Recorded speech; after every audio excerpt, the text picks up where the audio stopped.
major celebration, festival, and which in a way equally kind of tied to the fifth pillar of Islam, which is the annual pilgrimage.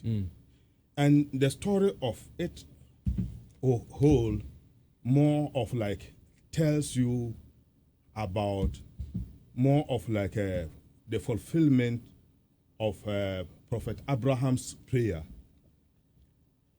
when he, at a point in time, was in desperate need of a child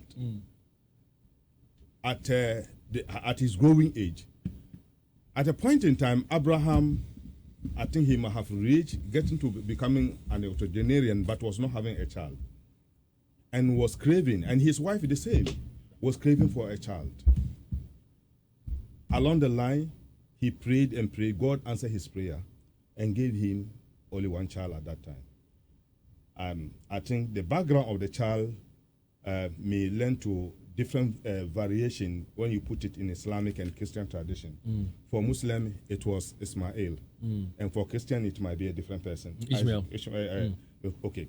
So then, along the line, Abraham was seeing in his dream that he is being instructed by Allah or God to sacrifice his son. So that's why even I like this discussion, how it is going to be tied to our local context here and the need for 5 human sacrifices before something could be done. So Abraham initially resisted this dream, but it kept on coming.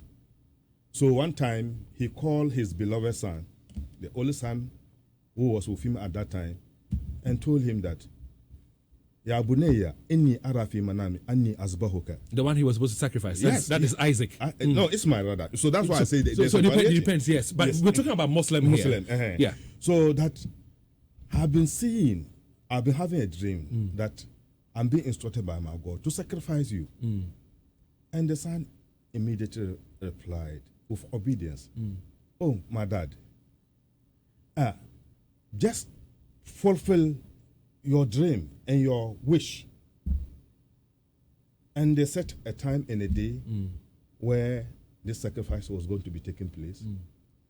And the story was fascinating enough. When Abraham was about to even put the knife on his son's neck, then God revealed a huge ram for him to sacrifice. So this more of like establish the need, the concept or the philosophy behind the celebration, which is about commitment, obedience, and at the same time to being more, how will I say, flexible in interpretation of issues. This is how I look at it. Okay. So I think this is where the whole idea of the Eid-ul-Adha celebration comes in here. But it also comes with other interesting stories about Abraham and his relationship with the pilgrimage, Muslim pilgrimage to Mecca. Along the line, when Ismail was growing, I think when he was giving birth within the few months or few days, there was more of like drought in Arabia at that time.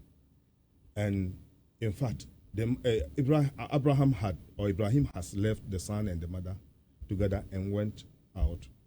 Then the mother realized that the son was craving for water to drink, and she was all over running. The son was crying, so she was also running at a place called Safa wa Marwa. And then while the son was crying, by the 7th time that she returned, she saw where the baby was, closer to his leg. There was a water gushing out. And that gives the origin of one important institution in Muslim pilgrimage to Mecca. They undertake this kind of walking, 7 rounds, that we call it Safa wa Marwa. You do the walking, which is the most tedious aspect of the Hajj ritual. And then the basis for what we call the Zamzam water, and which is seen to be unique and blessed water that Muslims take. And along the line, there was also an interesting story that when Ismail was growing, he and his father undertook the building of the Kaaba, the Muslim sacred house.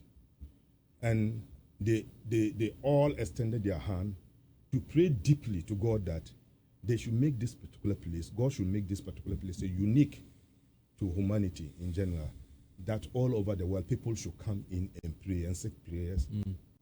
So for this Hajj, the way you're putting it is not necessarily just for Muslims. Christians can also embark on this? That's a big question. It's a big question, and I don't think so. And you see, this question is supposed to be a theologian to answer you. But I'm a religious scholar. My understanding of it could have been more flexible. Do you understand me? For a theologian, he will tell you that no, it is not appropriate. It's not possible. Because you have to be a believer. You have to be someone who is... But in Ghana now, we have situations where the chief imam has visited, Christian churches. Our vice president has even made contributions to the national cathedral that's been built and all that. So, yes, of course. And it did generate debate. For some of us, we are largely in support of his position. But to the average theologian, they will tell you that no, this is not it's a no-go area. So in the case of maybe the point in respect of non-Muslim, the extent to which non-Muslim can go to the Mecca, it is totally, I think, not accepted per the Saudi regulations. Let me put it that way. Okay. Because they don't want non-Muslim to come in there to contaminate the purity of the place and so on. So that is what I know. It's not necessarily I'm speaking for it, but this is how what they and you rightly said